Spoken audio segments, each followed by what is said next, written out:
Good evening, and welcome to the June 8th Kill Devil Hills Board of Commissioners meeting. We will call the meeting to order, and if you would please rise and join us for the Pledge of Allegiance. I pledge allegiance to the flag of the United States of America and to the republic for which it stands, one nation, under God, indivisible, with liberty and justice for all.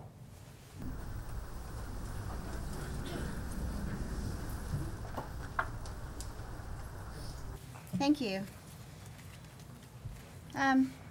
As we enter our moment of silence, or before our moment of silence, it's with much sorrow that we inform you that retired KDH firefighter, fire shift supervisor, and fire inspector Carl, he went by the Dick, Liebnow, passed away a short while ago.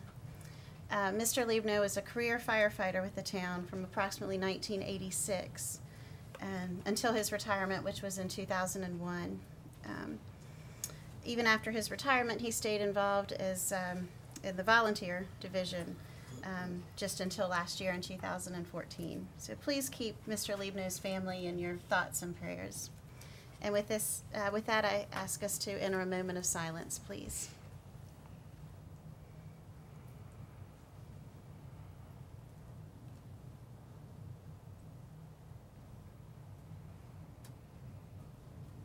Thank you.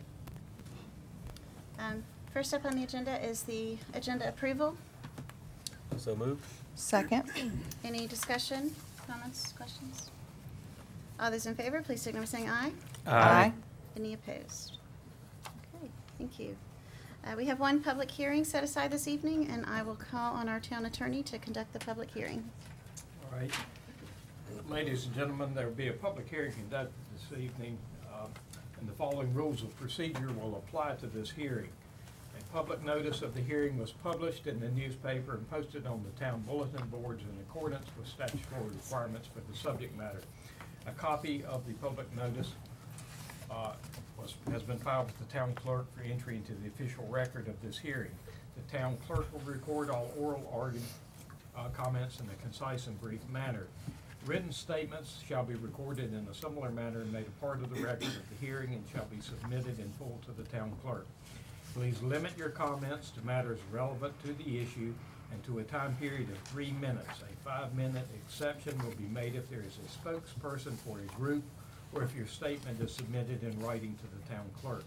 All speakers must come to the microphone so that your statement may be taped. There will be no debates, so please identify yourself when you come forward. The public hearing will please come to order. The hearing is called for the purpose of the Kill Devil Hills Board of Commissioners to consider the town manager's recommended budget for the 2015-2016 fiscal year. And we do have a sign-up sheet, and so I'll call first on the folks who've signed up to speak. The first one is Albert Gard. Please come up, Mr. Gard.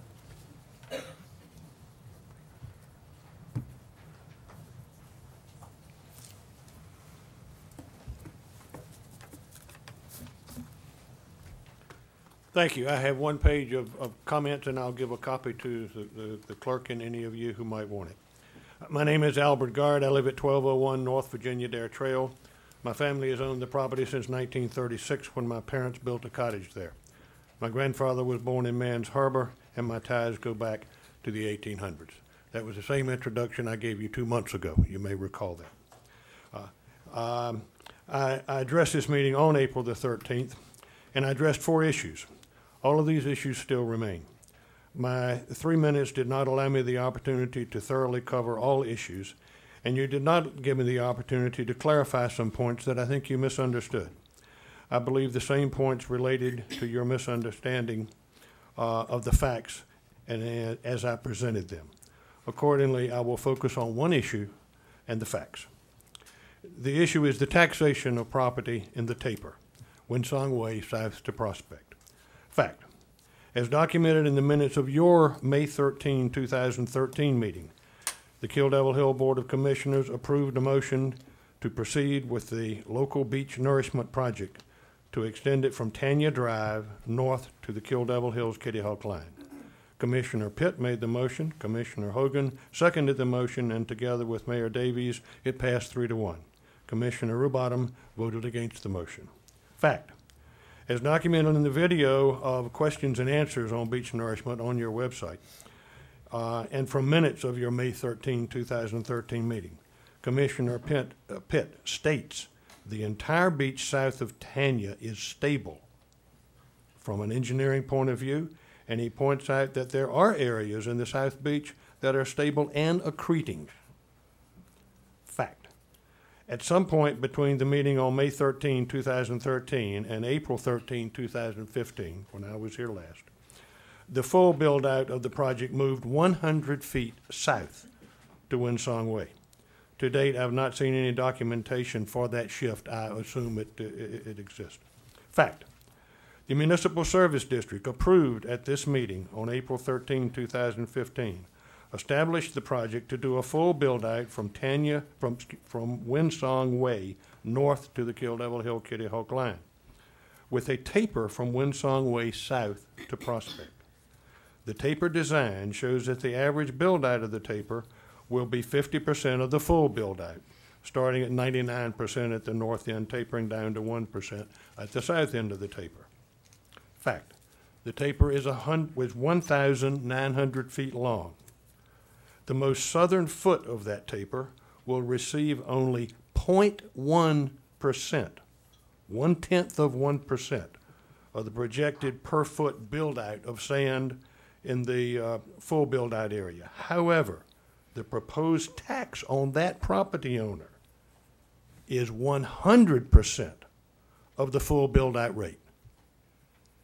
They get 0.01% of sand and receive a tax bill for 100% of the full build-out rate. Proceeding north, the second foot would receive 0.2%, with the bill still being 100%. The third foot would be 0.3%, etc. You get the picture. Fact. The beach south of Tanya and Winsong is stable and does not need beach nourishment. Conclusion. The project may require a southern taper to anchor the project. The cost of such an anchor is project cost and should not be charged to the property owners who, by circumstance, live south of the beach that's eroding. The beach in the taper is stable and accreting in areas and should not be charged the proposed 33-cent tax. Full disclosure, we have consulted with some outside attorneys and are continuing to evaluate our option. The reason I use outside attorneys, it turns out that there are at least 5 lawyers within the confines of the taper. Thank you very much. Thank you, Mr. Garth. Thanks. George Jackson. That's me, and I represent a group, 1023 A, D, and C property owners. And I have a document that I'd like to give because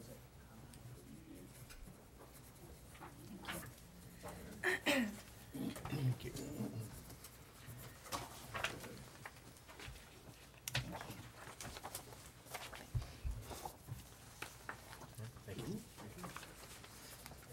Thanks.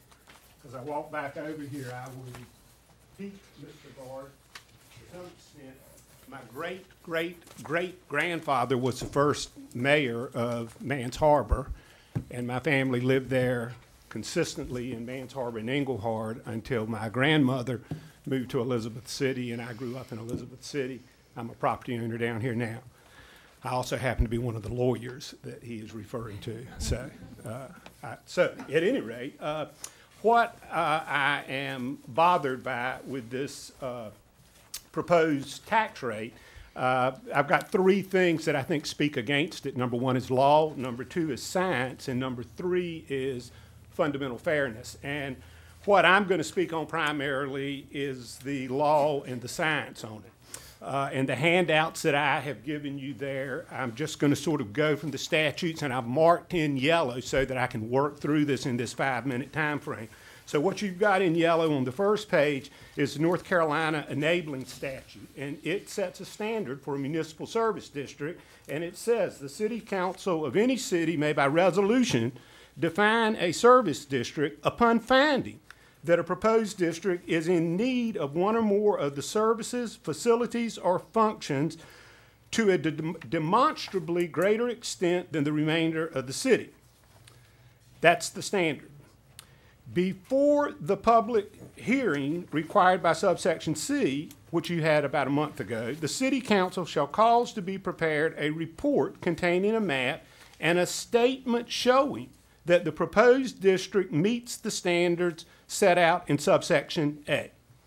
On the second page, I have your report that was prepared in anticipation of this, and item 2, circled in yellow, is the statement that the statute says must demonstrate that the district needs it worse than the remainder of the town. It's completely conclusory. There is nothing here that is a demonstration of need. I will read it. The town is committed to beach nourishment, to maintain a wide recreation beach, to protect structures of historic significance, to maintain a tax and economic base, and to protect town infrastructure, including facilities for public recreational access. In order to maintain the aesthetic and environmental value of the beach strand, the Board of Commissioners has determined that the creation of a municipal service district for erosion control will be for benefit. How did it get decided? I want to know the demonstrated need for this. The proposed district is in need of projects and programs to a demonstrably greater extent. It just concludes. It doesn't demonstrate. So what I have on the next 3 items are papers that have been prepared by professionals that talk about the science of this and is there a demonstrated need. The first one is prepared jointly by the Geological Survey and the National Park Service. If you flip that page over, next in yellow, I have this portion here. Beach material is carried and deposited layer upon layer by one of 2 dominant processes, storm overwash or transport. Storm overwash is an equal issue for any part of the oceanfront. Next item that I have here is a study of the Outer Banks of North Carolina, comes out of the Scripps Institute and Department of Environmental Sciences at University of Virginia. And it talks about the problems with Oregon Inlet, but then it speaks more generally in the next marked paragraph. Sea level rise accounts for 21% of the measured shoreline recession. That affects every part. Analysis of the budget of sediment indicates that the remaining erosion is a portion between overwash processes, longshore transport, windblown transport, inlet deposits, and removal by dredging at Oregon Inlet.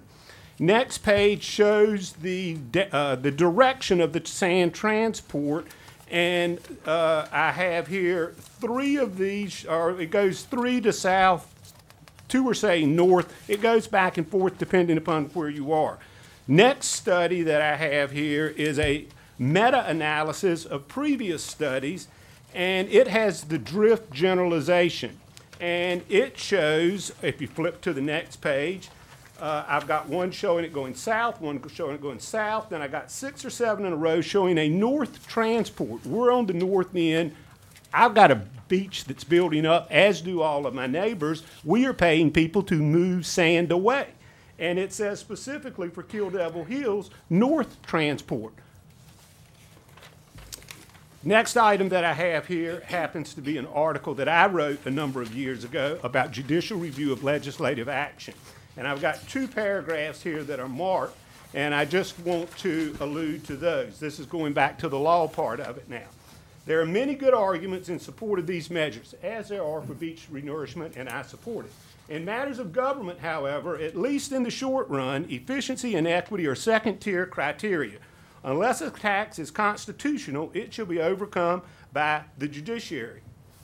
Going to the second paragraph here. When one challenges the constitutionality of a government regulation, the reviewing court selects a standard for guidance in the deliberations.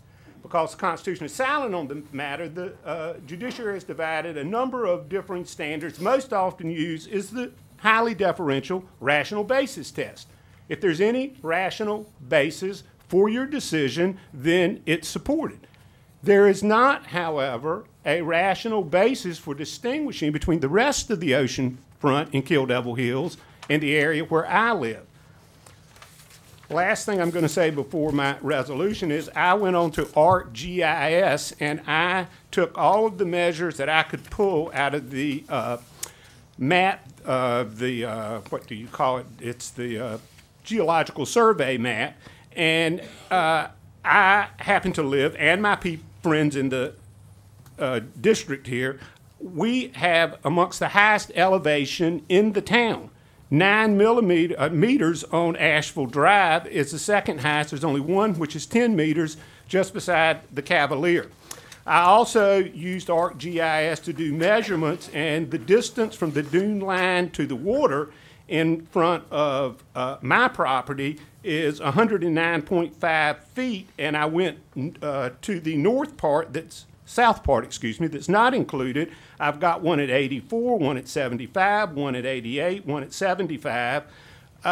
There's no rational basis for taking the small portion you took and including it.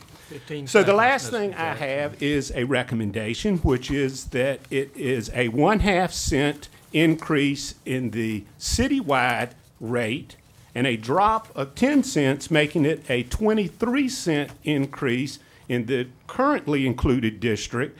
And when next year's budget comes around, the issue can, on more timely fashion, be addressed of should we do the entire oceanfront, because that's what the science says. Thank you. Thank you, Mr. Jackson. Thank you. Dick Ash.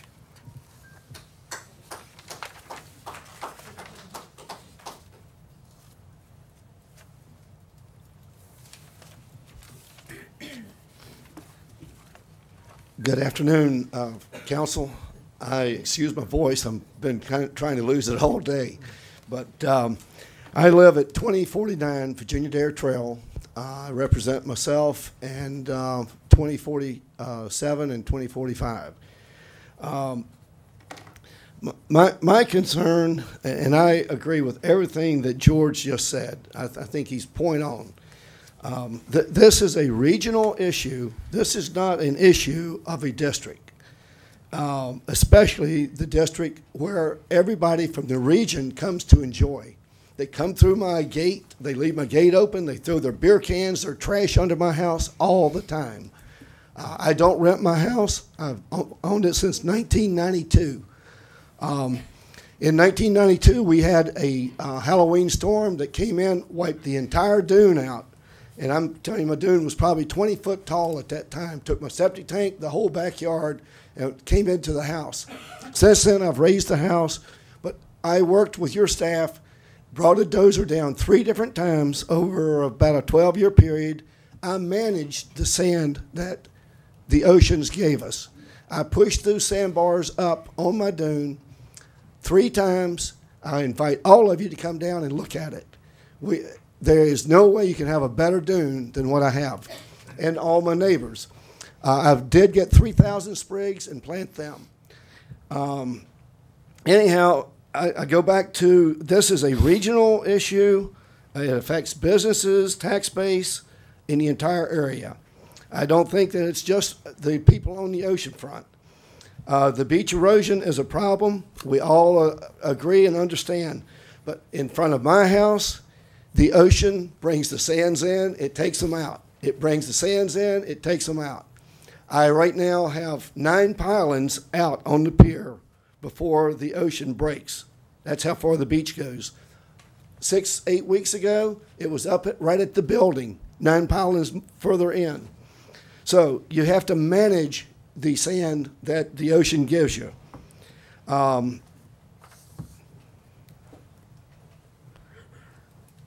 We have more beach at the Avalon Pier now than we've had in the past 23 years. I can tell you that. Now, about 6-8 years ago, we had equal amount. It left, went into bars out front, but now it's moved back in. I'm very concerned about the cost of this project and the allocation of the cost. Where I live, I can't imagine you putting more than 15, 20 feet of beach out front, because it must be 150, 70 feet in front of my dune to the water line. So if I only need 25%, why am I paying 100% more taxes? Now, I understand north and some point south need more sand, but you need to manage it. The energy is coming in off the ocean in these storms. If you don't de-energize those storms, they're going to wash over. This sand is not going to stop it from washing over. You got a picture on your website right beside my house there where it's washing over in the parking lot at the Avalon Pier. That's going to happen no matter what you do. You just have to rebuild it and manage it.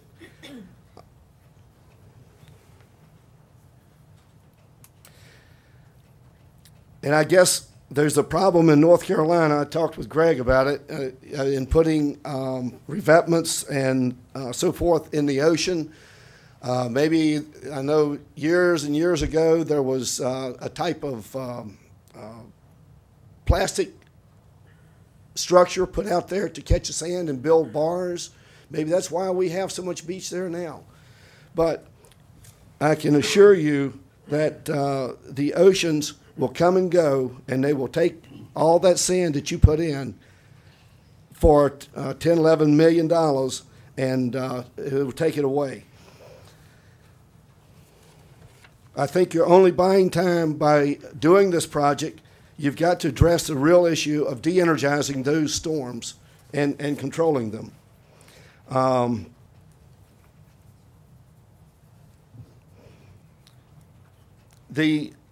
I have a problem with the tax districts.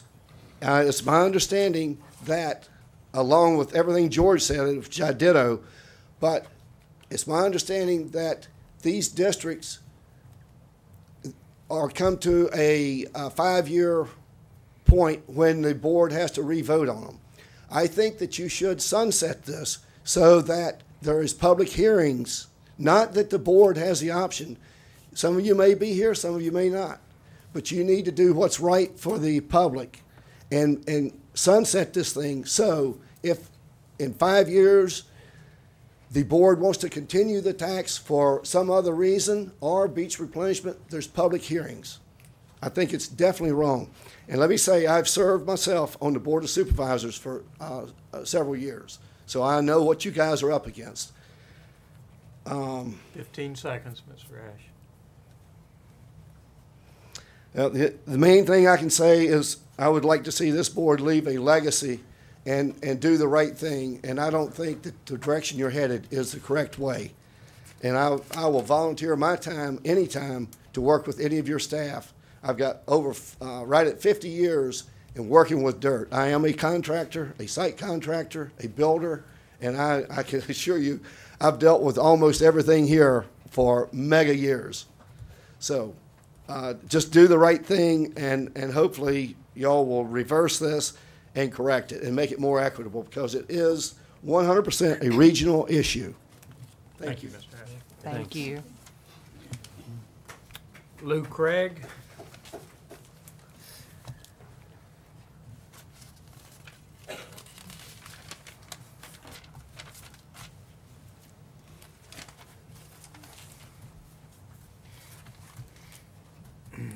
My name's Lou Craig. I'm from Wilson, North Carolina. We have a beach cottage at 2051 North Virginia Dare Trail. We have owned that cottage in our family since 1962. If you want to know, I came down here to my Uncle Dale's in Manio in 1947 for a family reunion. He worked with the state of North Carolina. I worked for the Dunnabell Restaurant in 1961. The Ash Wednesday storm carried the Nags Head Pier through that. That next summer, I worked for Gaston Mann at the Rec Center. So I have been down here for a long time. As Dick said, and I am Dick Ash's neighbor, and he's a fine neighbor. As he said, in 11/9, Mayor Sturgill was mayor. Commissioner Peel, Bush, Finch, and Woodard. And Dan Murrell was the town attorney. None of y'all were here when all this started. And since then, on March the 28th of 12, it's Mayor Davis, Commissioner Hodge, Rebatten, and Woodard, and Woodard's not here. So all of that has changed since then. And quoting from y'all's stuff, April the 9th, Mayor Davis says she felt the town should move forward with a development of a catastrophe recovery plan, a CRP, an all-hazard plan for responses to catastrophes. That's when y'all would decide not to go through with this. And then Ken Wilson attended a meeting and told them that there was no help from the federal and state. Commissioner Hogan said if to do it by ourselves. At the April 8th, 13th meeting, Commissioner Pitt, Mayor Davis, Commissioner Hogan. Pitt presented a PowerPoint. Pitt said that nourishment was the best way to preserve our way of life. Hogan noted nourishment in the north end of the town would encourage development. I don't know if he owned anything there. Rebottom said CPE has a plan waiting for authorization from the board to proceed. She was just told that everything was not going, so CPE had already a thing in the waiting list. Outer Banks of North Carolina said in the fall of 2012 issue, Kill Devil Hills occupancy tax of $2,208,047 was waiting for this beach nourishment stuff. Where is this money and where is it being used?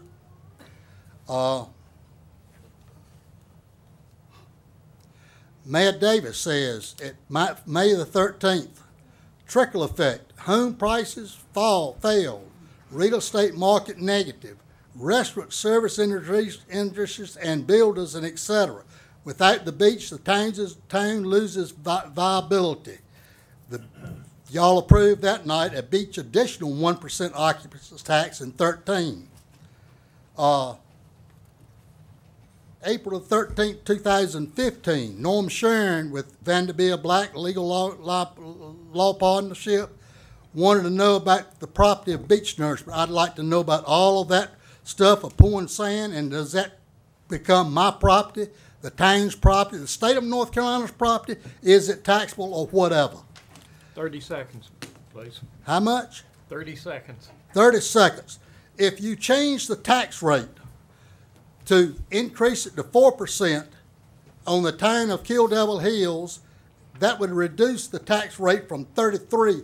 I'm sorry, I did not have the 33 and I had 33 and 3, not 36 and 3 like it really is. That was a hidden fact all along. That would reduce the tax rate on us on the ocean front to $17.65. Being that I have 30 seconds,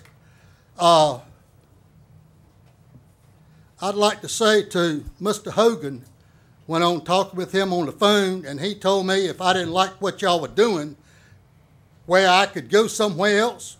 I've been here since 1962. You ain't been here but since 28 years. I don't believe that. I'd like to say this. I am a Rotarian. Rotarians believe that of the things we think, say, and do, is it the truth? Is it fair to all concerned? Will it build goodwill and better friendships? Will it be beneficial to all concerned? And can you find a fair way to deal this tax with us? Thank you. All right. Thank you. Thank you. Donnie King.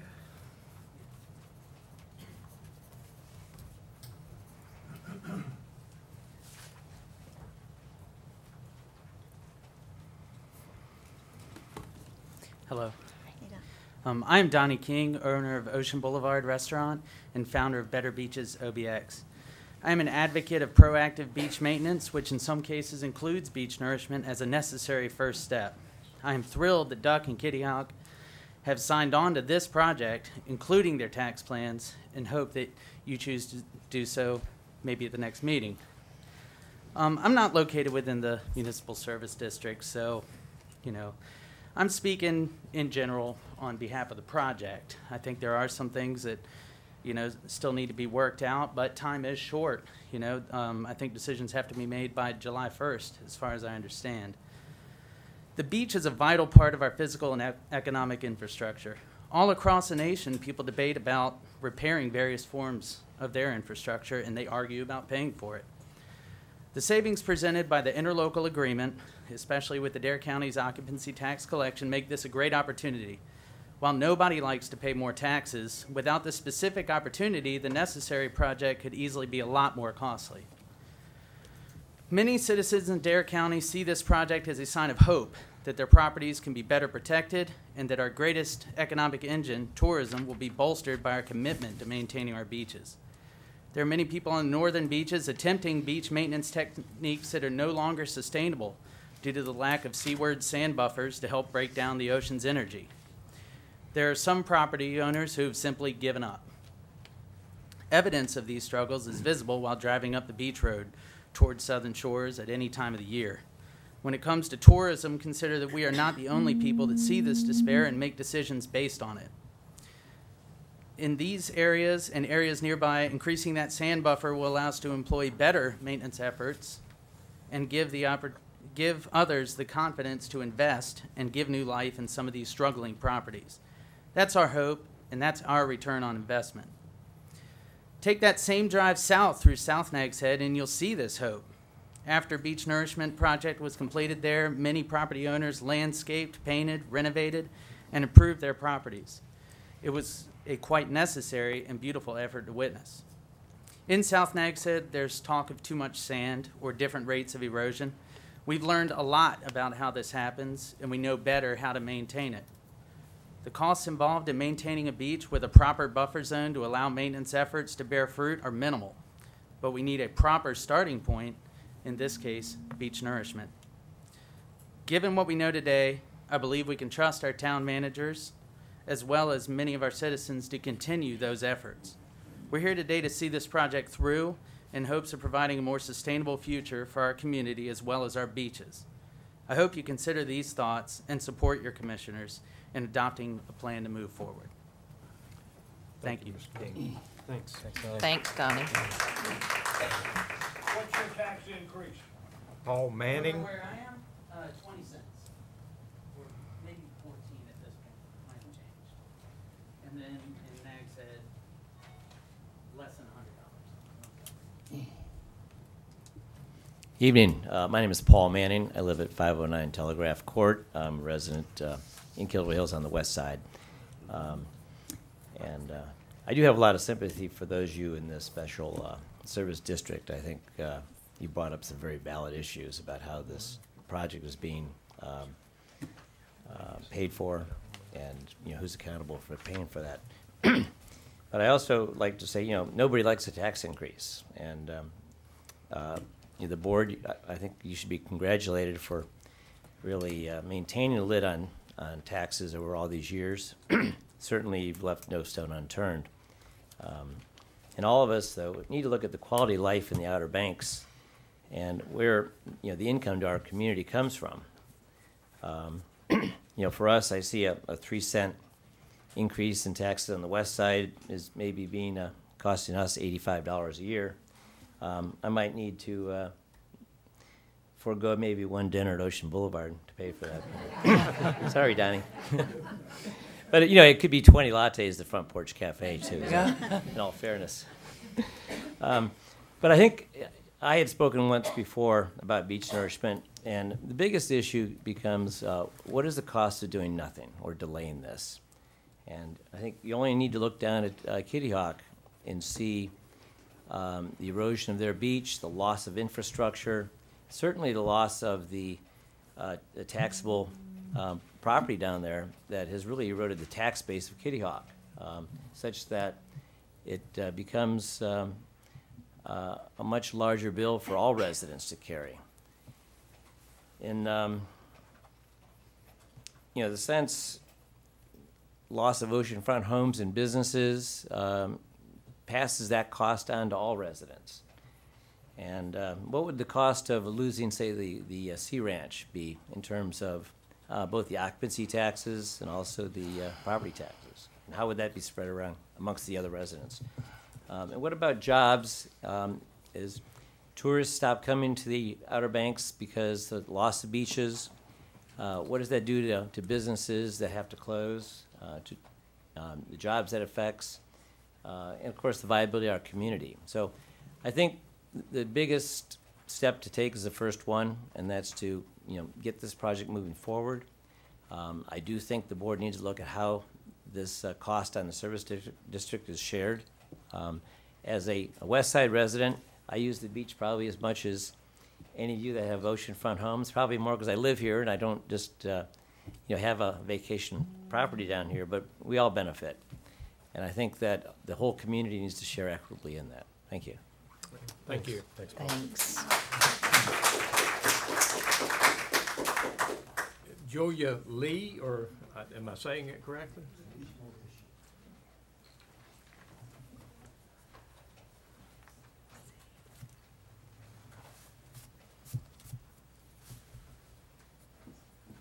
I couldn't read your name. Did I get it right? Julia Lee. Okay, all right, thank you. I live at 606 Canal Drive. I too am on the west side. But I feel like the speaker before me that all of us benefit from the beach. I also own half of the Black Pelican and Kitty Hawk. So I'm not just paying the low rate. I'm going to get hit by Kitty Hawk for the higher rate too. And my feeling is I moved here almost 45 years ago. And from our schools, from every aspect, we have benefited from the increase in tourism.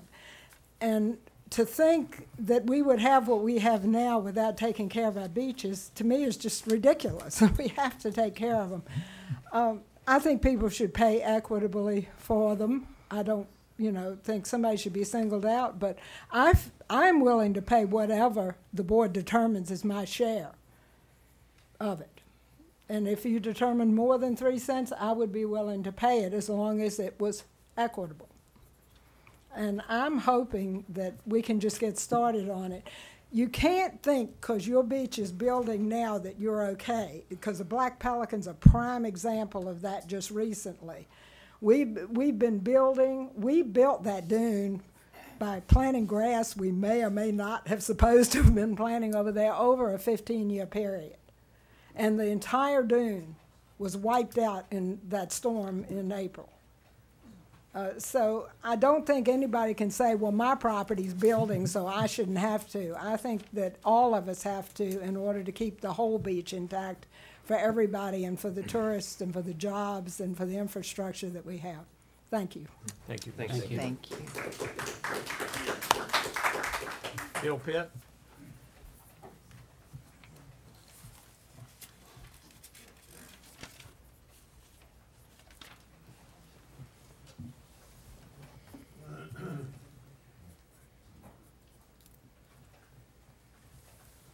I'm Bill Pitt, and I live at 1406 Captain's Circle. I'm on the west side over on the creek. I have spent, however, some number of years, 8 years as an elected commissioner and 1 year as a fill-in commissioner on this commission, several of these commissions, and roughly that amount of time as well on the Beach Nourishment Committee, the County Beach Nourishment Committee. And I thought I would just come this evening and speak about 2 items. One is a little background history, and the other is how about this question of equity, and how did we each town decide how they would split these taxes that are going to be required. Let me just make a very quick comment. I'm glad you came, Julia, tonight, because when the beach road was platted in the late 20s, Frank Stick had a big hand in that. It was platted 1,000 feet back from the oceanfront, and it was laid down on the plat. Now you've got to realize that by the time it was successfully built, some parts of it were closer, because it took quite a number of years before we were successful in building the beach road. The first 2 or 3 attempts were all washed out immediately because there was no dune in those days.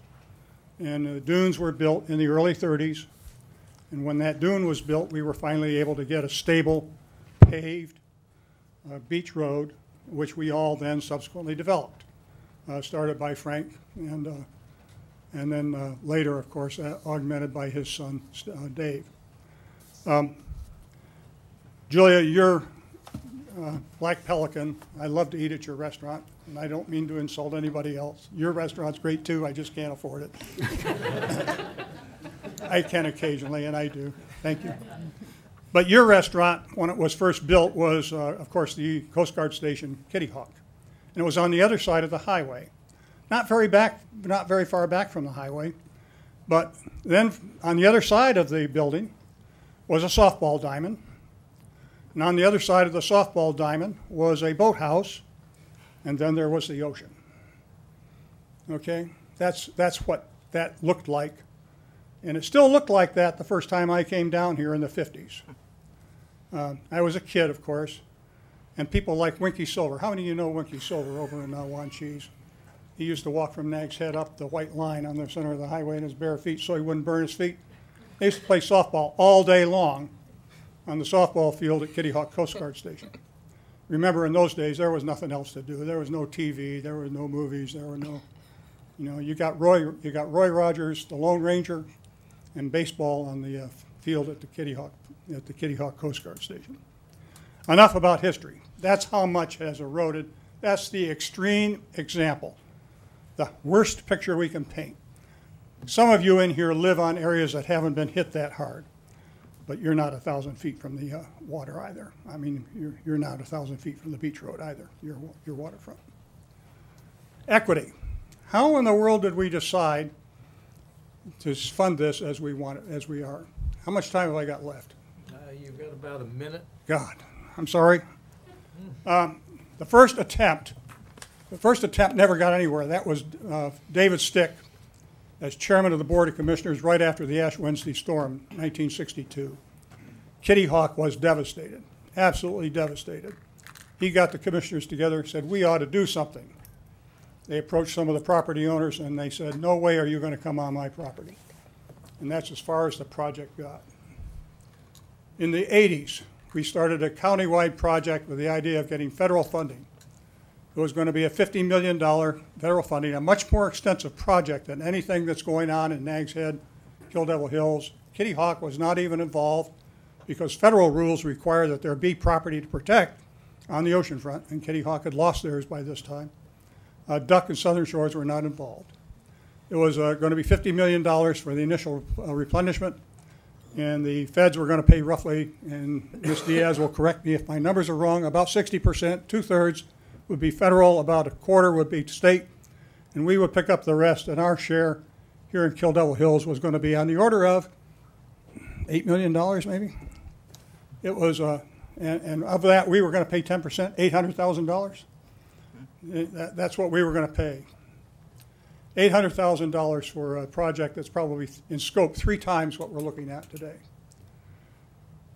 That failed when the feds decided no new starts. That was under President Clinton during the budget compromises between the Republicans and the Democrats in the early 90s. We then decided we'll try to do it locally, a regional effort, so to speak. And so we got the legislature to authorize a 1% sales tax, and we started collecting it, and we had the funding we needed to do it, but the sales tax failed at referendum, as you will all recall. It was a very heavy fight, hot fight. I'm sure you all got bored to death by my standing up and telling you why you ought to vote for it. But anyway, you didn't believe me, you voted against it. This effort really got started when Bob Oakes finally found the template that worked for a local effort to succeed in doing beach nourishment in Nags Head. And as you recall, we all hung back. Our board, as somebody pointed out tonight, voted it down because we weren't sure it would work. 2 commissions ago, we voted it up when Mr. Oakes showed us it does work. He was a courageous guy because he put everything on the line. 15 everything. seconds. Am I lost my time? Okay, the equity is this, guys. It is a regional effort, and that's why the occupancy tax will pay for 1/2 of it, 1/2. The town has to pay for the other half. When we looked at equity, we looked at who's being protected, who's getting the benefit, and we said, you know what? We had groups that all the property owners should all pay all the balance. Okay? What would that be? 60 cents per year for 5 years.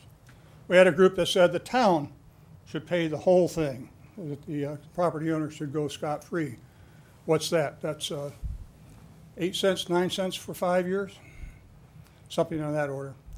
Anyway, what seemed most equitable was that we share half and half. Property owners, because they get the biggest direct benefit, the town, because we need your property values and we need tourism, and regionally, the county with the occupancy tax paying the other half. That's where the sense of equity came from. Now, I haven't been around since you actually figured out the numbers, but I was around to discuss the original concept of what is equitable and what should the strategy be. Thank you so much. Thank you. Thank you. Thanks, Bill. Thanks, Bill. All right, that is all the folks who signed up to speak. Is there anyone else who wants to speak? Can I rebuttal some points? No, sir. No, sir. Is there someone who wants to speak? All right, come up and identify yourself, please.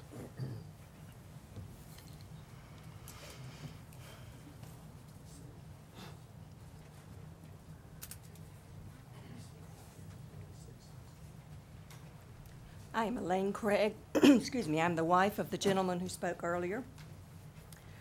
And quoting Mr. Pitt, Kill Devil Hill is the Dare County municipality with the largest tax base and the largest tourism base and a tourism revenue per mile that is higher than any other part of the county, with the possible exception of Duck. He spoke this on the 8th of April in 2013. At the next meet, or maybe the meeting after that, in April of 2013, Ms. Chambliss said that beach nourishment will dramatically affect properties west of the ocean front just as much as on the ocean front. Another gentleman cited the infrastructural services at that same meeting, roads, utilities, water lines, etc., that would also benefit from beach nourishment. Carol Ann Angelos pointed out that it would help everyone in Kill Devil Hill at the same meeting. Jack McCombs wanted to know how much the tax base would be lost if the oceanfront property be gone, as another gentleman spoke earlier. Someone else pointed out that the vast majority of the jobs in Kill Devil Hill are related in one way or another to tourism. Considering all of that, it seems to me then that putting the largest percentage of the cost as you're doing on beachfront property owners doesn't seem to be quite fair. Because all of you sitting there and everyone in this room and everyone who has a job in Kill Devil Hill depend upon these beach properties. I don't control the beach in front of my house. I cannot drive people off of the beach in front of my house. It is not my property. So I don't see that I should be the one who bears the brunt of the cost of preserving that beach. I'm glad to have it preserved. I don't mean to say I'm not for beach renourishment. I just think it needs to be looked at in a, as Dick said earlier, a regional perspective. It is benefiting everyone, and there should be some way to more equitably pay for this. And coming back to my property, which is at 2051 North Virginia Dare Trail, in 2002, this property was valued at $99,000. Our Dare County tax rate was $54 per hundred. The Kill Devil Hill rate was $4.425 per hundred, with taxes paid for a total that year of $964.04. In 2005, Dare County and Kill Devil Hill had a property reevaluation increase of 327.53%, and the value of that property went to $327,200. In 2014, our property is valued at $372,600, with a Dare tax rate of 0.43 per hundred, a Kill Devil Hill tax rate of 0.3509 per hundred, with taxes paid for a total of $2,909.63.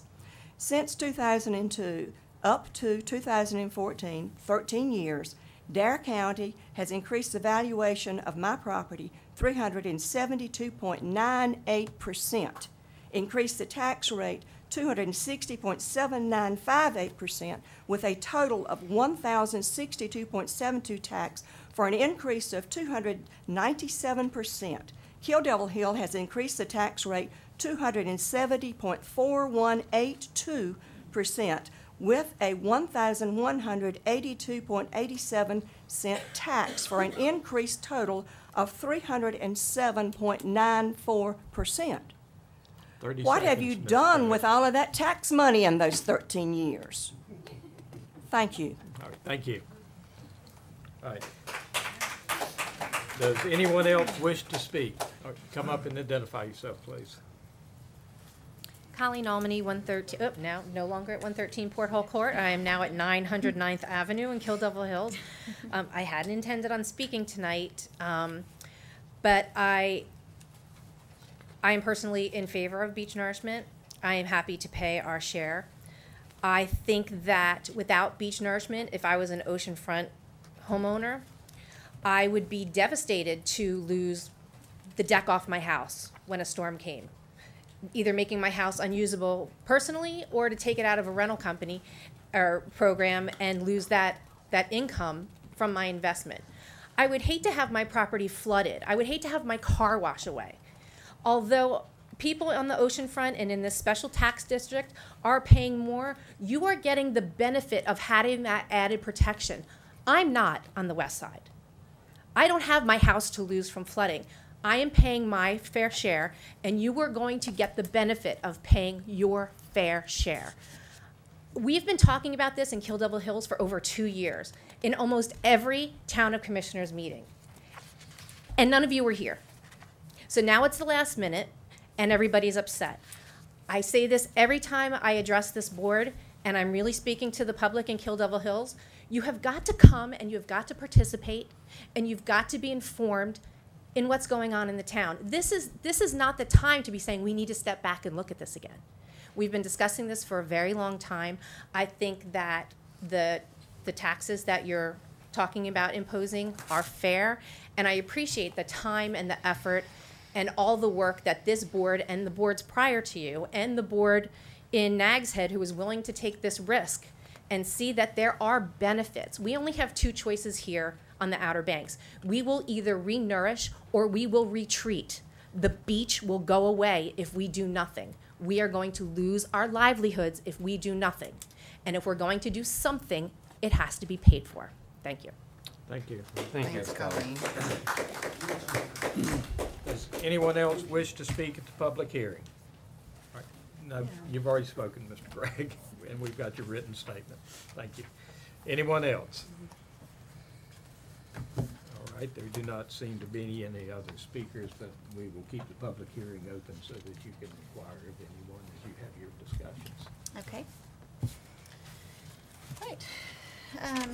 So if there are any questions, we can certainly ask staff or speakers.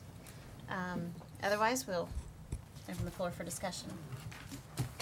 Anyone care to start with comments, discussion?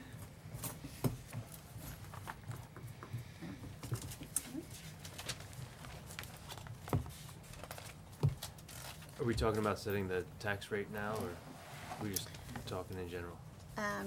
Well, the public hearing that we are in the midst of is on the budget as a whole. It just happened to be that the only comments about the budget were related to this. So we're welcome to discuss anything related to the budget, because that's what the overall public hearing is on. So that is included in that, but that isn't the only, this isn't a beach nourishment public hearing. Okay. Well, I was speaking with Beverly about setting the tax rate, and it appears that we have like really 4 options, and it was 8 cents for everyone, 5 cents for us, and 11 cents for the MSD, or 4 cents for us, 21 cents for the MSD, or the 3 cents for us, and the 33 cents for the MSD. That's what we were able to come up with in a very short period of time. So the 3 and 33, I was thinking, you know, maybe it is a little high. The 33 cents, maybe it is a little high. And I was, you know, willing to consider the 4 and 21, just because it, you know, we still get it still balances out, and maybe it was a little bit more fair. And I wanted to see what you guys thought about that.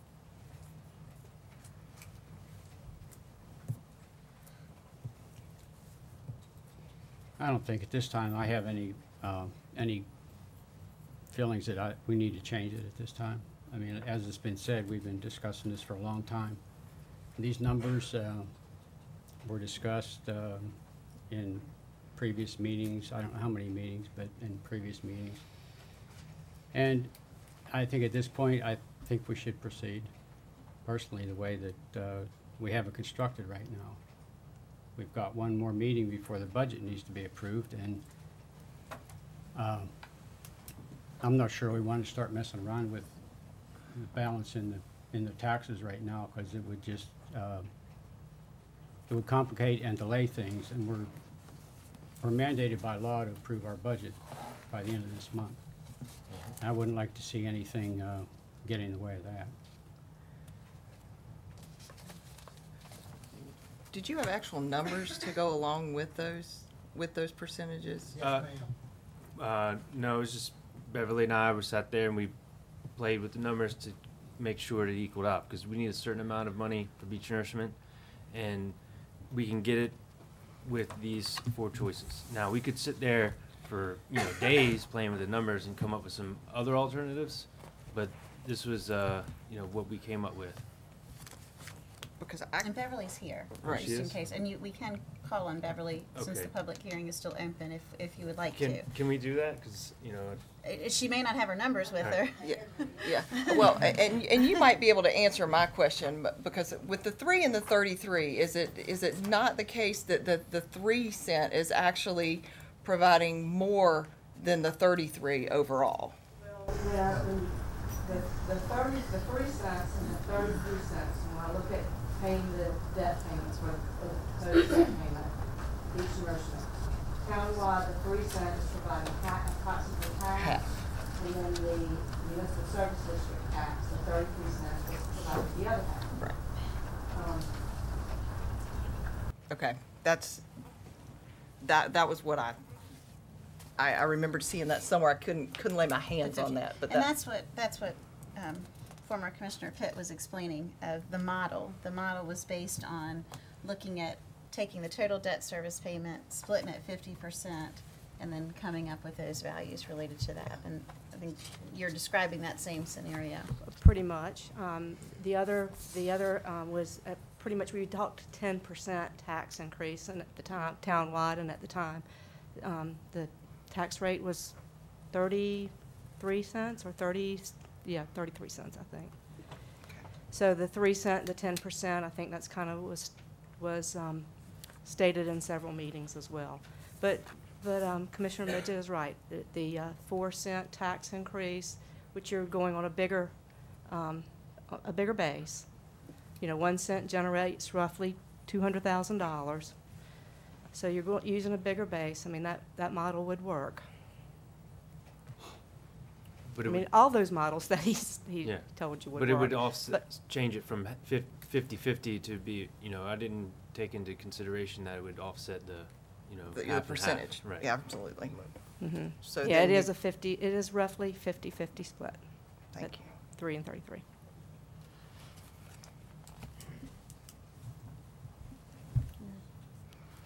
Comments, questions? I'm not in favor of changing anything at this point. I think it was mentioned during public comment that we've done a lot of talking about this. Years of preparation to get to this point, and to try to change it now, I'm not in favor of. Did you already? speak on that? I'm You're good? Okay. I'm too, am not in favor of changing it at this time for some of the same reasons, but also because we have been discussing this for so long and vetting this number with the folks that have been following this and our year-round folks, and back even 2 years ago when we were discussing this, as far as, we've been fortunate that the majority of our citizens, they do understand that even though they live on the west side, they do benefit from this. And so as a couple of our year-round residents have been here tonight and spoken, they do realize they need to be paying into this, that's we all do benefit. There's no way to deny that. But the fact that, you know, we have vetted these numbers with them, we've heard from them, the fact that we have such a small number of people that are upset about this, it's not to devalue you being concerned, but we have received letters from folks that are on the oceanfront or ocean side that are completely happy with the 33 cent. They're lucky that they're not in Duck getting 48 cents. But I think at this point, trying to change that when we have been putting this figure out for our year-round population, that would be a tough change. Someone was, I forgot which speaker it was talking about a sunset. This is something that's set annually. This doesn't, because we approve this budget this year, doesn't lock us into any set rate in future years. I mean, that's evaluated every year. And so as we continue our discussions and we maybe have an opportunity to vet different numbers, I mean, I did hear a couple of our citizens tonight spoke that they may be open to changing it. I would be happy to vet that with a larger base than what I've currently vetted our numbers with. We would have that flexibility in future years if we so choose to do that. So I think that's important for all of us to keep in mind as well as the public. And those are my comments. I had other notes that I wrote down on individual presentations, some with the science. You know, we can get information from Coastal Planning and Engineering, Ken Wilson, about why, based on the most recent study, the taper changed. There is information out there on that. I know when I was recently working on my dissertation, I wasn't allowed to use any data that was beyond 5 years. Wouldn't even be accepted. So the studies, while they're interesting reading that we were presented by one of the speakers, the fact that one of the science is dated 1989 and the other 2004, I just put in my own perspective, I wouldn't even be allowed, unless it was related to theory, then I could use it. But we do have science that was done, not only looking at what happened in Nags Head, but certainly the engineering studies that were done specific to our project. And that information is public record as well. Anyway, overall, certainly the speakers had, I think points that we have listened to and considered, but I remain resolved that what's before us is the budget. Again, this is not a budget, just a beach nourishment budget. This is the entire operating budget for our town, which is our greatest responsibility each year to be looking at, not only adopting it, but then managing it. I am proud of what this board and previous boards have done as far as the fiscal responsibility for the town of Kettle Hills, the improvements we've been able to make. Just today driving here, seeing more sidewalks going down, which is tremendous. What we've been able to do with public safety and improvements with our streets that we maintain, our water supply. I mean, we continue to make really sound investments, and I think we have been very good fiscal stewards throughout the years. And I think this budget, when you look at the overall budget we have in front of us, is another great example of doing the best thing that we can for the town of Kettle Hills. I agree. All right, then I will close. Are you ready? Not yet. Okay. No, I would like to say one thing. I appreciate we've had a very civil discussion here tonight. I would like to say one thing, though. I did not and would not, and neither would any of these people, ever tell anyone that if they didn't like it here, they could go. That's a lie. All right. You had your 5 minutes. Give me 2. That's a lie, though. All right, Mr. Craig. You're lying. Don't respond. I'm sorry, I just couldn't let that go by. Anybody that knows me knows I would not say something like that. Thank you. All right, then we will close the public hearing at this time, and the board will proceed with consideration of the budget. So we are, this will be scheduled for the June 24th meeting, which is the time that we would take action.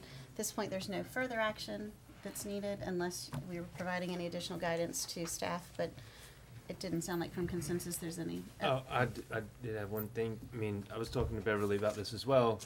The counties, what they're charging us to collect the taxes, it's kind of high. It's they're charging us $125,000. Is that correct, Beverly? And you know, we can almost hire someone to do that at that rate.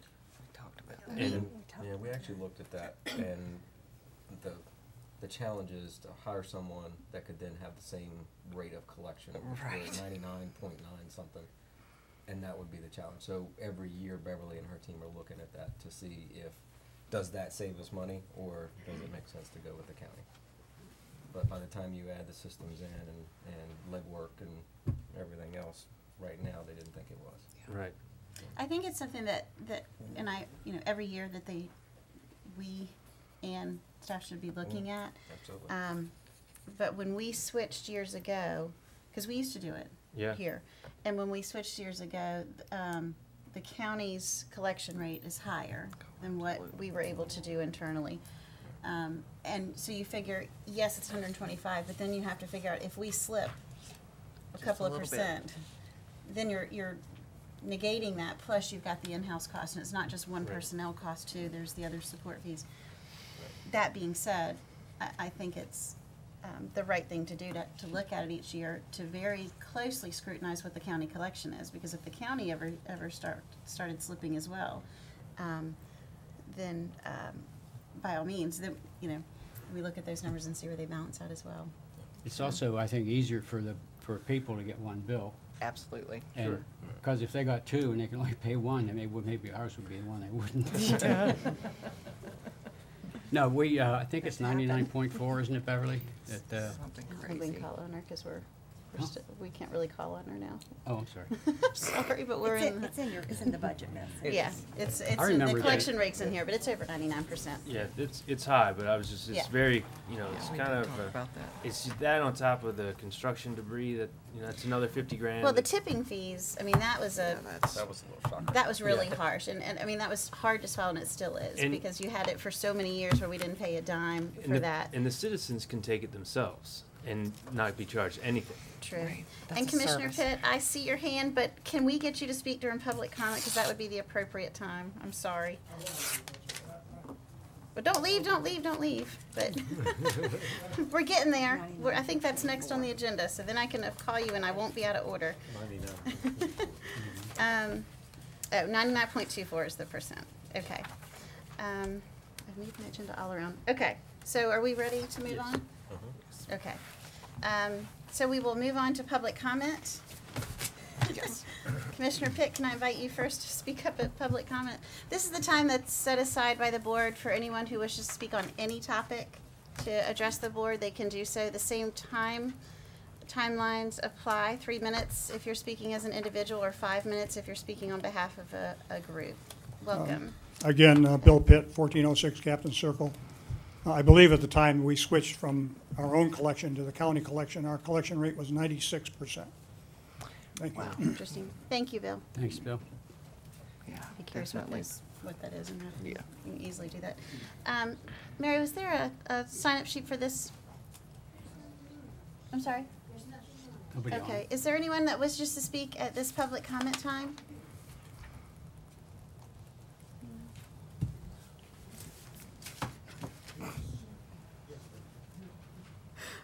I'm not going to get into a domestic dispute, but it's your right.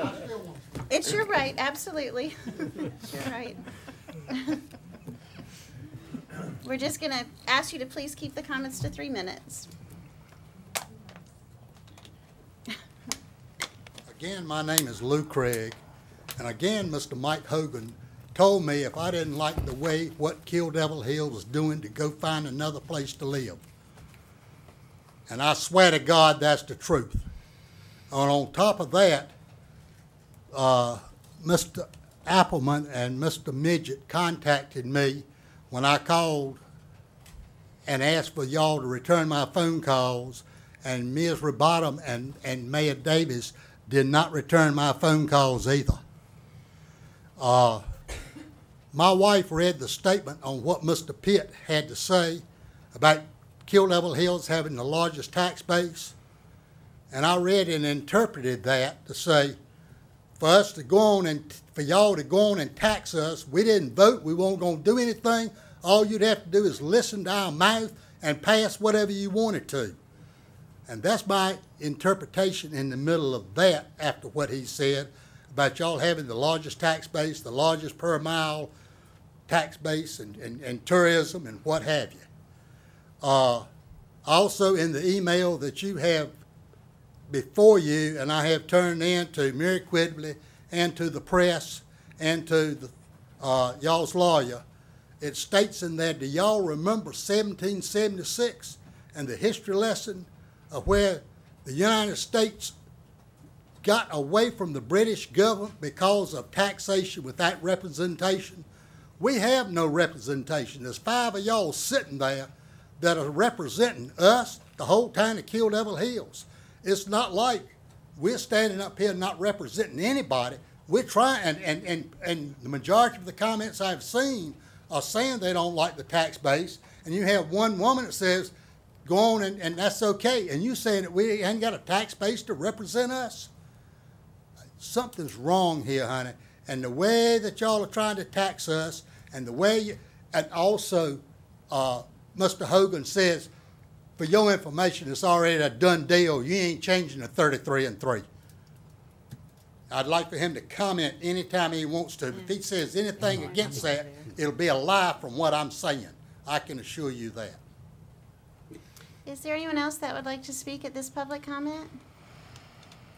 Anyone else? Donnie?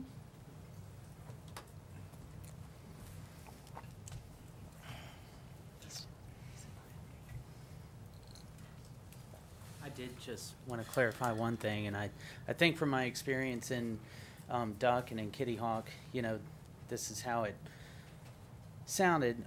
But Mrs. Davies, when you offered that, you know, the budget is revisited every year and things can change, does that apply to the municipal service district as well? It doesn't. It does not apply to the boundaries, because the municipal service district is the geographic area, right. But the tax rate is separate. So it applies. My comment was related to specifically the tax rate, which could apply to the, you know, but not the actual geographic boundaries of the district. Does that make sense, that clarification? Yes. So in a sense, you know, the boundaries set by state laws, you know, as far as where damage happens, and, you know, you have to have a reasonable explanation and answer to more than the public when you set those boundaries. But the tax rate is adjustable year to year. So, right. Okay. Thank you. Thank you. Thanks, Donnie. Is there, yes, sir.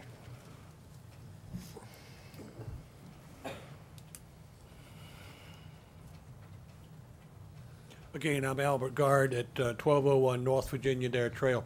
Maybe because I was the first speaker, your discussion that ensued after the comments didn't address the issue that I was trying to raise, or maybe I didn't raise it well. But the issue was that south of Windsong, the beach is stable, but yet you're charging us the same rate of tax, the 33 cents or 36 cents, pick your own number. But you're charging us the same rate for a beach build-out of 100%, and we're not even getting anything close to the 100%, and the beach is stable anyway, according to your own reports. Might you, and maybe you just forgot to address that when you talked about things. Thank you. Thank you. Thank you. I will speak to that in just a moment, and some of the other commissioners may as well. But is there anyone else that wants to speak at this public comment time? Anyone else? Okay, then we'll close public comment and we'll move on to response. And Mr. Guard, right, yeah, Mr. Guard.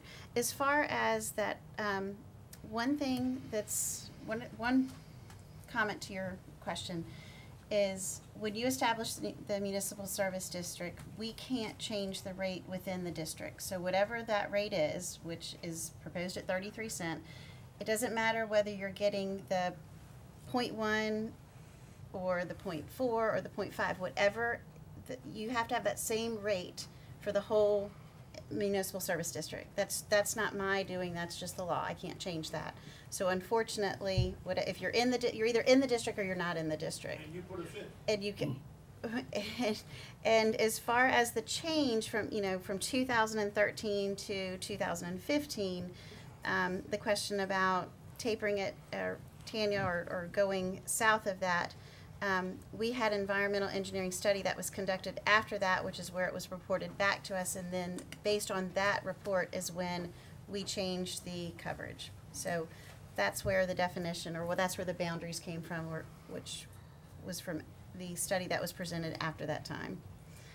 Which even then, we were saying this is what we thought it would be, but we were waiting for that information to come back. And a presentation last year from Ken Wilson gave us more information based on true samplings and study that they had been doing. So I didn't mean to not answer your question. Does anyone have anything else they want to add to that? You answered that. Because we did discuss that, because we actually thought we could do the same thing and taper the amount within the taper, and we're told legally we could not. No, that's state law, yeah. Exactly, that it was the law that we could not, so. Do you consider a separate municipal service district with the taper? I don't think we're allowed to do that, are we? You can have multiple service districts. Duck is doing that. Duck has a oceanfront at 48 cents. I think it's 48, or is it 40? Anyway, it's in the 40s. And then they have another municipal. So they've got oceanfront, then I don't know if it's just off the oceanfront. They have another, and they have the town-wide. So we do have the ability to do that. There is no way we can get that done and keep on the timeline. No. But that doesn't mean in the future Next that year. we couldn't relook at that and establish a new one, change the funding formula completely. But we could not do that and keep in pace with Kitty Hawk and Duck and those three projects happening at the same time. And that is so important to do that, to not lose that traction, because then our cost would skyrocket if we try to do this on an independent timeline. So yes, we. Can you take us out of the district? Not at this point either, For 1 because year? we cannot at this point. If this board wants to go back through the whole process, but not stall and change the current process, we could. We could go back and look at it, but we cannot do that right now without jeopardizing the entire project. We cannot do that, and that's not blowing smoke, that's the reality. We would miss that timeline if we were to make any amendment to the current municipal service district. That's correct. Again, that's geographic, that's not money. The two are different. Please consider. In the future. So, okay, we are actually on to introductions and presentations.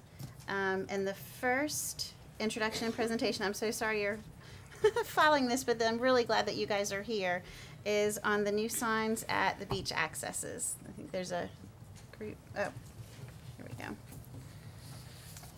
And is he gonna introduce? Did you see these pictures? Mm-hmm.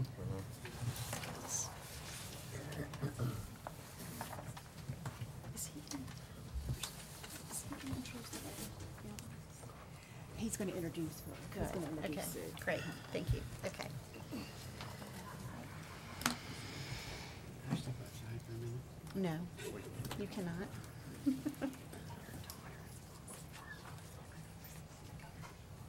Welcome, thank you. Ross Brianna with Building and Grounds. I'm here to introduce some new signs for the oceanfront.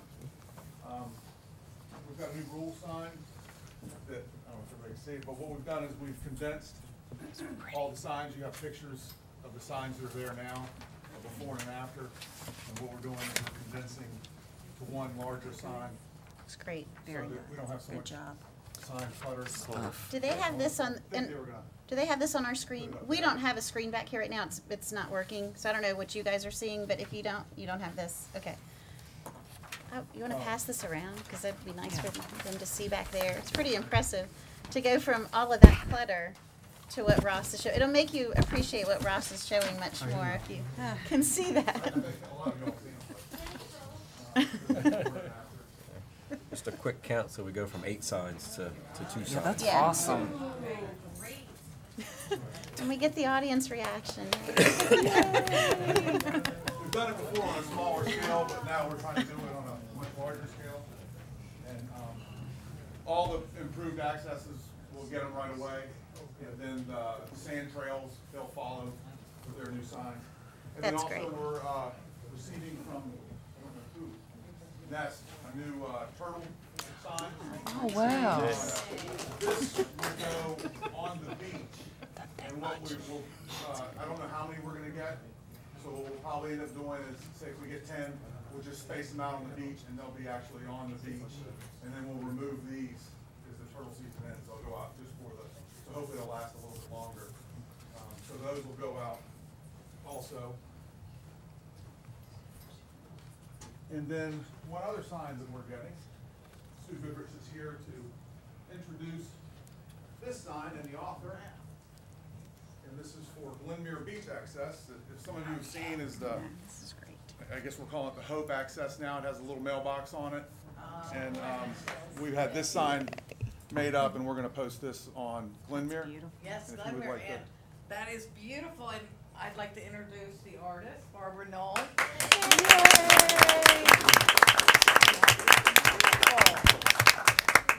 And Ross is responsible for the little bench that is just lovely.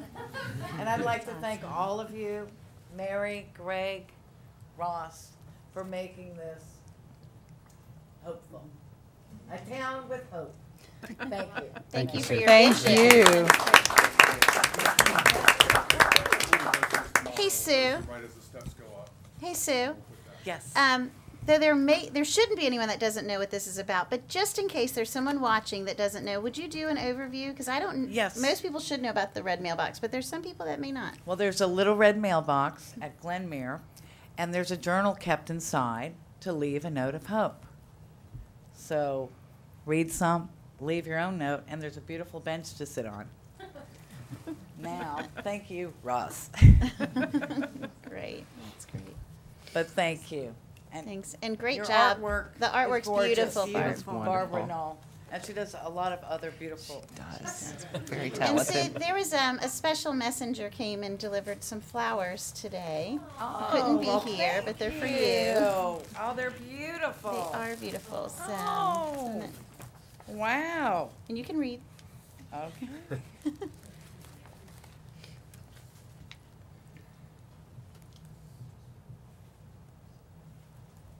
Can you read it? If not, maybe your sister can read it for you. Let me borrow your glasses. All right. It says, where there is hope, there is faith. Where there is faith, there are miracles. And this was mailed to the little red mailbox. You just have to believe and ask the angels and be specific. That's what my mom always said. That's right. Aw. Beautiful. Thank you very much.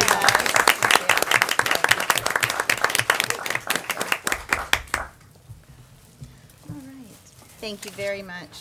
That's wonderful. Okay, next we have another great presentation. This is going to be the introduction to our 2015 Ocean Rescue Lifeguards. This is always a highlight each year to meet our team. So, welcome. Yeah, we're keeping them a little late. No, terrible. Yeah. Hopefully the camera's on the lifeguards, not us right now. That's way of clean Sweet. You're right. As bad as me.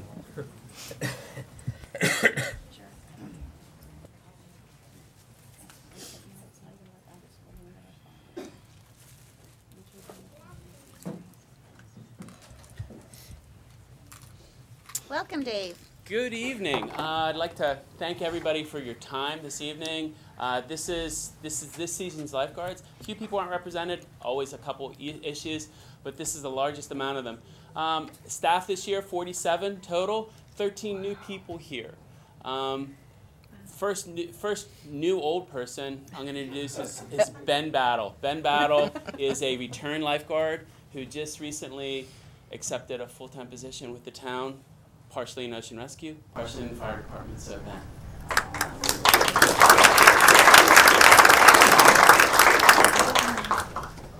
I'm most definitely thrilled that it takes a lot of exuberance for this opportunity. I don't think many have been able to partake in this type of career, and I feel blessed in the fact to serve with all these guys on the beach throughout the summer and then for the fire department in the winter. For the last 6 years, I've been up in Vermont with a mountain called Okemo ski patrolling, and I hope to bring a little bit of the northern attitude towards the southern accent, if you would. I grew up here.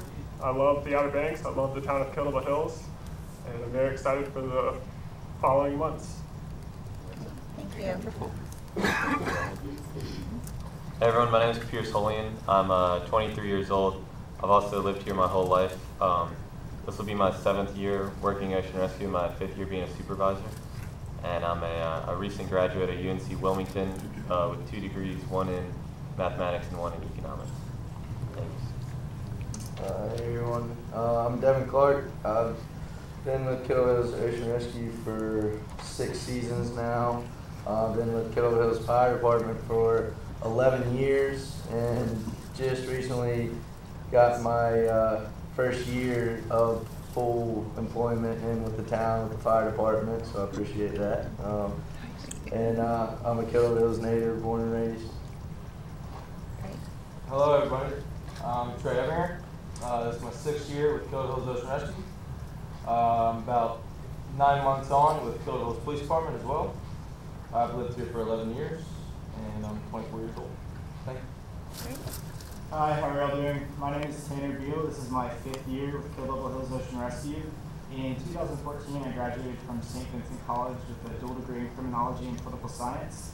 I was going to go to law school, but I spent a winter down here, and this fall I will be leaving to teach English abroad in Europe for a few years. Nice. I'm AJ Chris. I've been living in Kill Devil Hills for about a year now. It's my 3rd summer with Kill Devil Hills Ocean Rescue.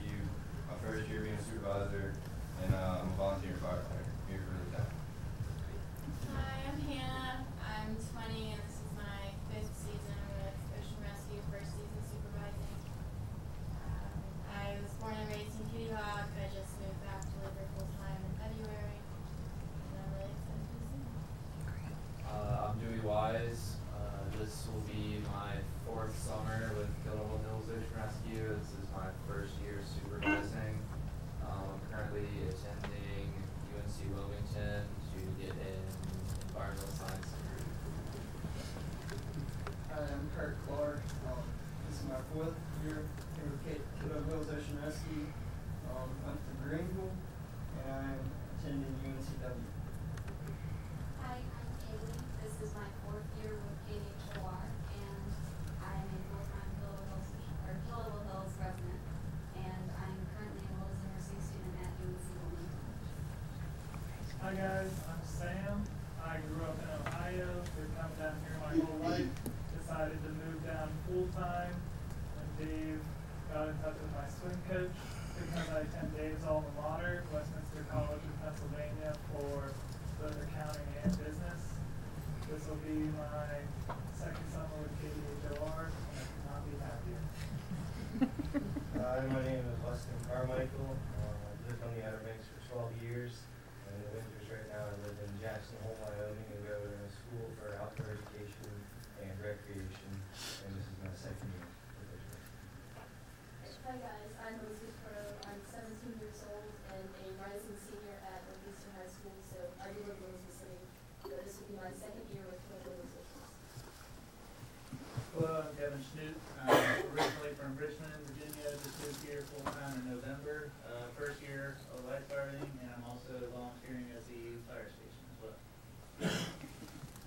Hi, I'm Grayson Powers. This is my 1st year for Kill Devil Hills Ocean Rescue. I'm 16, and I'm currently a sophomore at First Light High School. How's it going, guys? I'm Thomas Moore. I'm from Maryland. I attend Marshall University out in Asheville, North Carolina. And this is my 1st year down here, and I can't be happier. Hello, I'm Ryan Ellis. This is my 2nd season lifeguarding for KDH. I attend UNC Wilmington in the fall and I'm a sophomore. Hello, I'm Ryan Martin. I go to Morris Hill University. I'm going to be a junior there studying computer science, and I'm from Georgia. This is my 2nd year in Little Hills. My name is Trevor Tilley. This is my second year of Ocean Rescue. I grew up in Chesapeake, Virginia. Just recently moved down here. Been down here for about 3 years now. I'm also in the Compton Fire Department. Recently, I've gotten a job offer. I'm employed there for almost 9 months now, and love every second of both jobs. Cool. Hey, I'm Blake Campbell. This is my 3rd summer with Ocean Rescue down here. I'm from Richmond, Virginia, and in December I graduated from James Madison with a business degree. I'm Kelsey Wiggins, grew up in Richmond, graduated in December from JMU as well, and it's my 2nd year. Hi, I'm Anna Blake. I've lived here my whole life. I'm an uprising senior, and this is my 2nd year. Hi, everybody. I'm Emily Newberg. I'm from Suffolk, Virginia. This is my 2nd year with KDHOR. I go to Virginia Tech, and I'm a sophomore, and I'm studying meteorology. I'm Corey Young. This is my 1st season with Killable Hills Ocean Rescue. I live here, and I just graduated high school in January. Hi, I'm Olivia Kiger. I live in Killable Hills. This is my 1st summer with KDH Ocean Rescue, and we're the first fire. Hey y'all, I'm Sabrina Ramirez. I lived here my whole life. I go to East Carolina University and study elementary education. I'm a junior. This is my 1st year too. Hi, I'm Megan Dowds. This is my 1st year with Ocean Rescue. I'm from Pittsburgh, Pennsylvania, and I also go to Westminster College. Hi, I'm Sarah Nader. I'm 19 years old. This is my 1st year with Ocean Rescue. I go to Westminster with Sam and again, and I am studying English and business. Hey, I'm Joe Solon. This is my 1st year. I'm 16, and I go to school, First Flight High School. Hello, my name is Brandon Taylor. I've lived here my whole life, and I go to First Flight High School. This is my 1st year. Hey, I'm Stephen Collins. I live in Camden. I'll be attending Lewisburg next year, and this is my 1st year in Ocean Rescue. Hey everyone, my name is Joe Hilger. I'm 18 years old and I live in Elizabeth City, North Carolina. I graduate on Saturday from high school. Not college. I'm not that old yet. Okay, as you can see, we got a lot of new and a lot of experience. I cranked out some numbers today. If you add up all the experience in the room, we're about 3.8 years experience. So what that does, it says a lot about these young people, their willingness to endeavor in this summer job. Last year, we'll talk a little bit about the history. Last year, a lot of these people, the returners, we pulled 765 people in throughout the whole summer. Less than 1% of those people were transported by emergency medical care. That's a wonderful statistic. Today, we pulled about 25 people out of the ocean. We went a little long over there because the rip currents were pulling at the end of the day. And these people, a lot of them still have the sunscreen on their faces. There's a pile of gear over on the beach because we trotted right over here because we wanted to get in here to see you all. You make what we do possible. The taxpayers make what we do possible. And I can tell you, and I'm as a representative of all these young people and of the town, you know, we're there for the people on the beach in the summer, and anything that we do for you because of you. Thank you very much. Thank you. Thank you.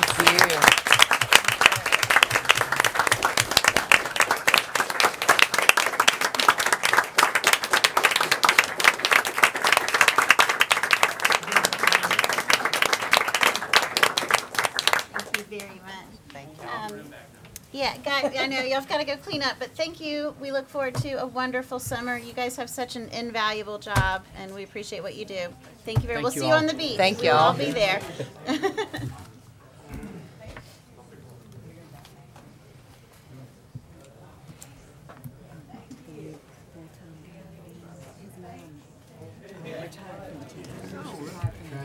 Do you have a favorite among them? I wonder. And her I might. I think he's allowed to have one. Smells like copper tone. You should be proud. The poor one, I know. She's pretty awesome. Yeah. She has good parents. I would say. I wouldn't. All right, let's move on. We will now move to new business. We have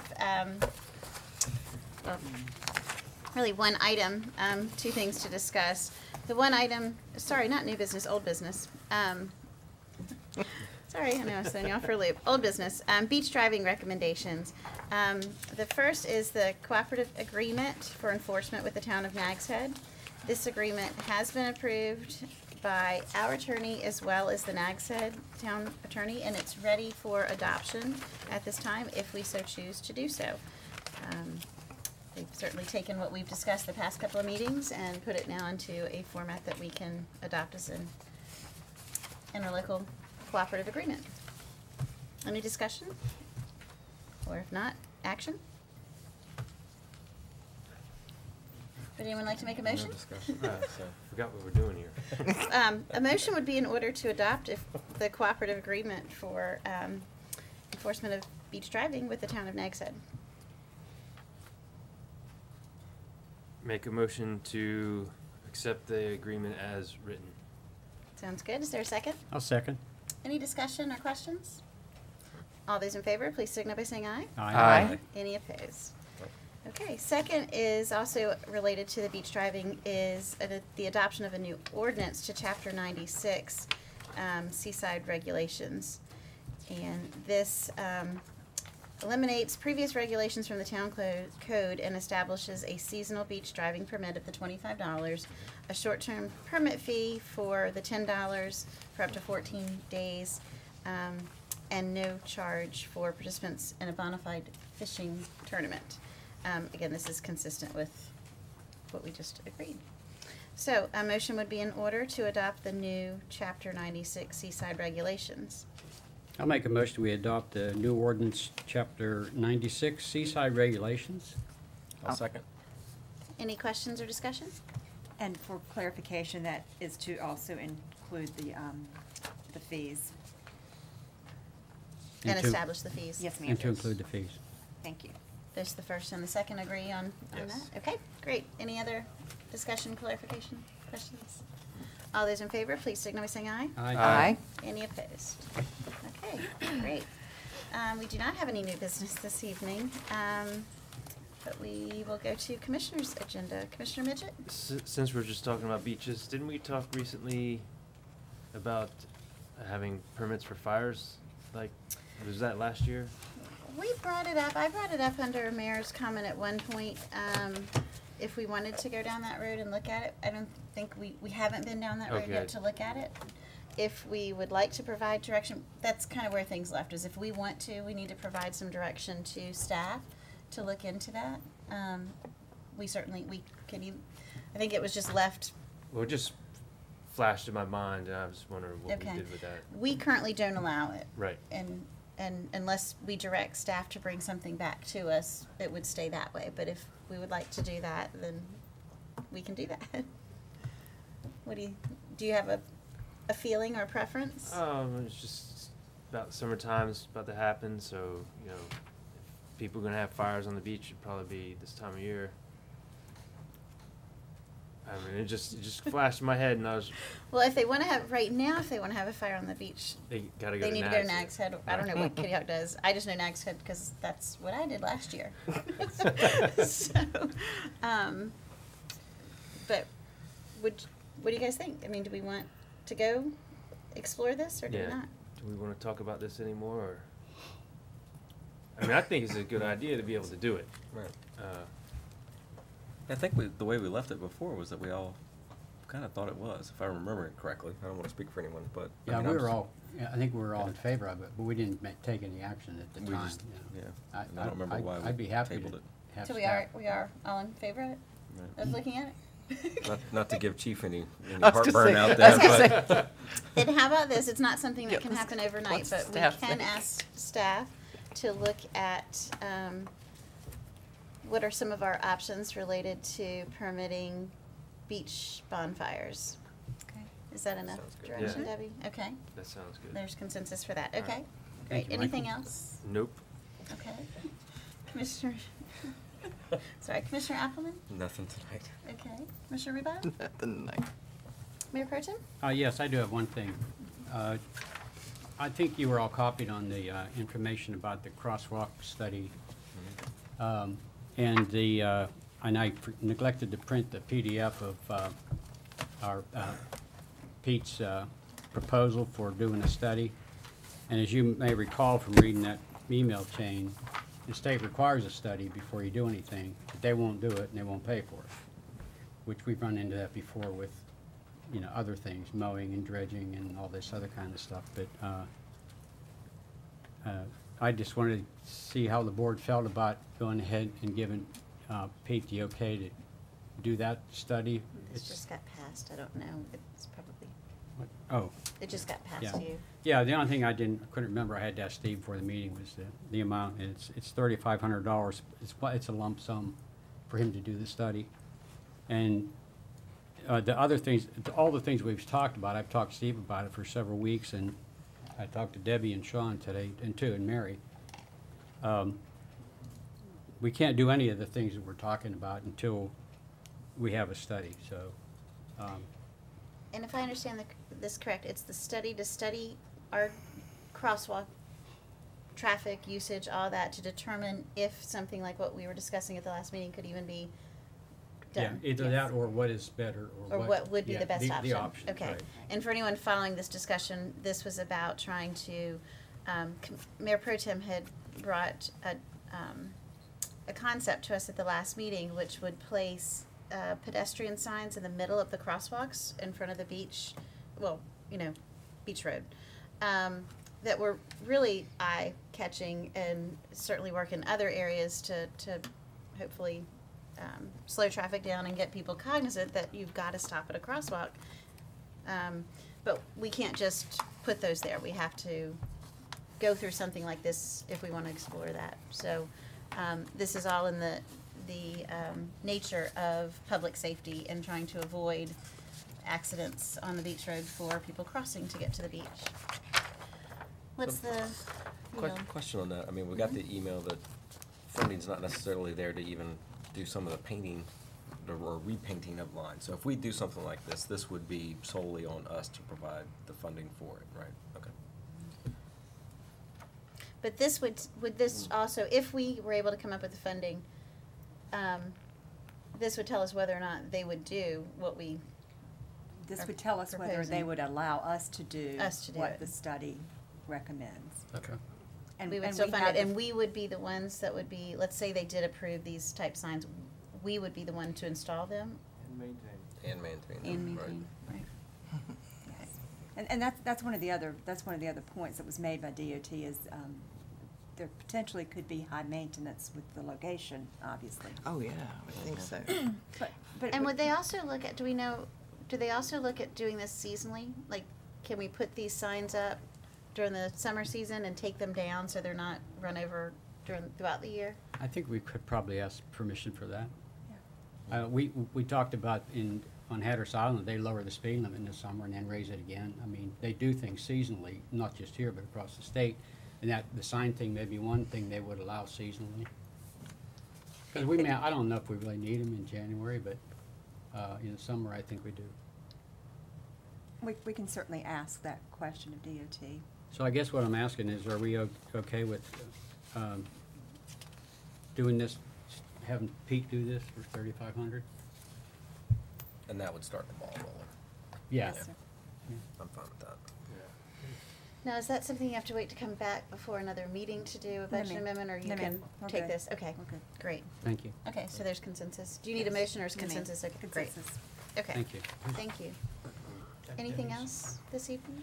Uh, I'm not trying to rush you, I'm sorry. No, you're not rushing me. No, I don't think so. Okay, we'll move on to Mayor's agenda. And I think we've all been copied on these, but I just wanted to share a few sort of accolades for staff. We've received within the past few weeks just several emails that just complimenting different staff on how helpful they've been. One was from Sandy Markland, basically about, she had an issue here in the parking lot. She had a flat tire, and staff went out and assisted her. Specifically, Michael Odell was one of those who helped. And then Mr. Hogarth helped create a temporary patch for her. Anyway, she was incredibly grateful and thankful to our staff for assisting her. She wanted to acknowledge kind of going above and beyond the call of duty. Another was a resident or Miss Forbes, who had called to thank Tote for helping her with some, I guess, debris removal, specifically poison ivy and sumac that was there. And anyway, so she was incredibly grateful for not only him doing that, it was alongside, but how quickly that it was taken care of, timeliness and attentive. The other was a gentleman. He's actually with the Virginia State Police.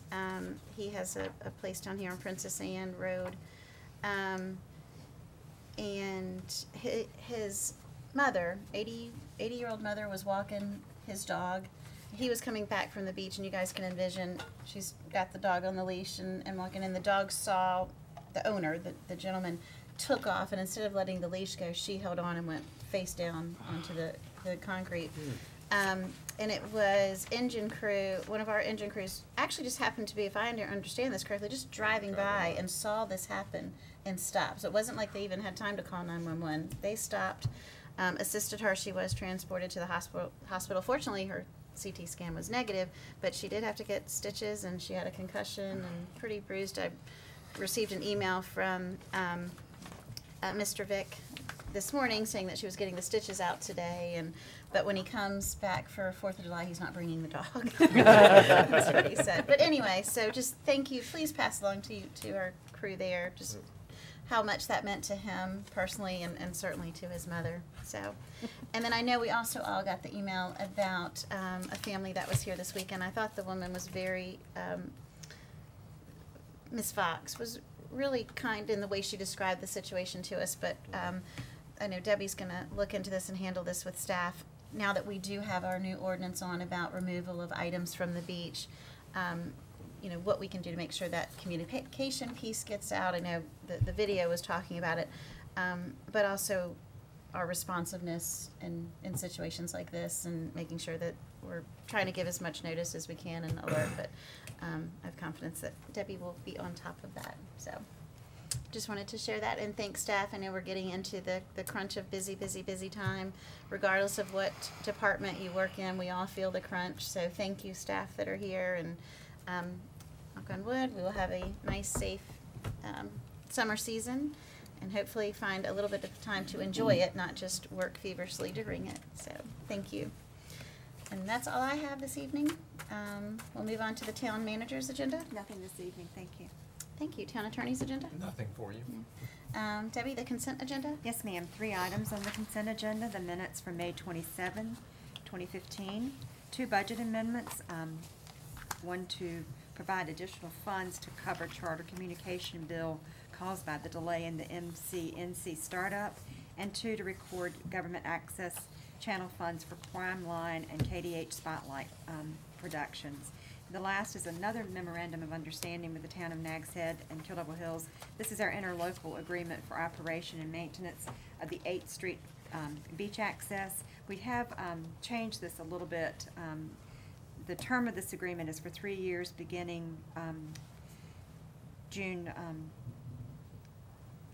July 2015 to 3 years would be 18. There's a typo in the memo, I apologize.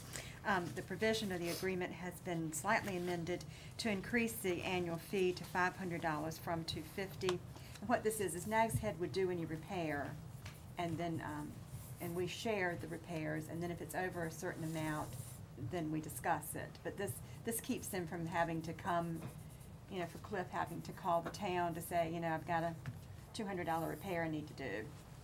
Approval of the consent agenda. Will approve this agreement, and staff recommends approval of the consent agenda as submitted. So moved. Second. Okay, and with that, it'll change the dates from the, where 2012, I think the 2015. date, I think the date is correct on the agreement, yes, ma'am. Yeah, great. Okay, just in the memo, yeah. Yes, ma'am. Okay, any questions, comments? All those in favor, please signal by saying aye. Aye. Aye. Any opposed? Okay, thank you. Thank you. All right, this is the second time that's set aside this evening for public comment for the Miss Katie, welcome.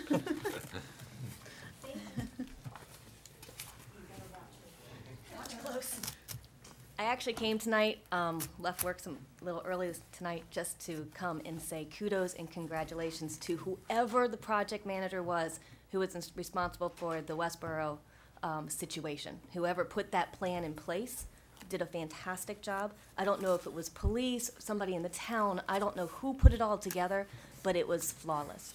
I drove my son to school that morning and felt like Big Brother had just come out. Mama Bear came out to protect our kids, and I was crying by the time I finished dropping them off. I was very, very impressed. So kudos, good job. Thank you very much for showing us what a loving and wonderful community we have. Thank you. Thank you. Thank you. Thanks. Thank you.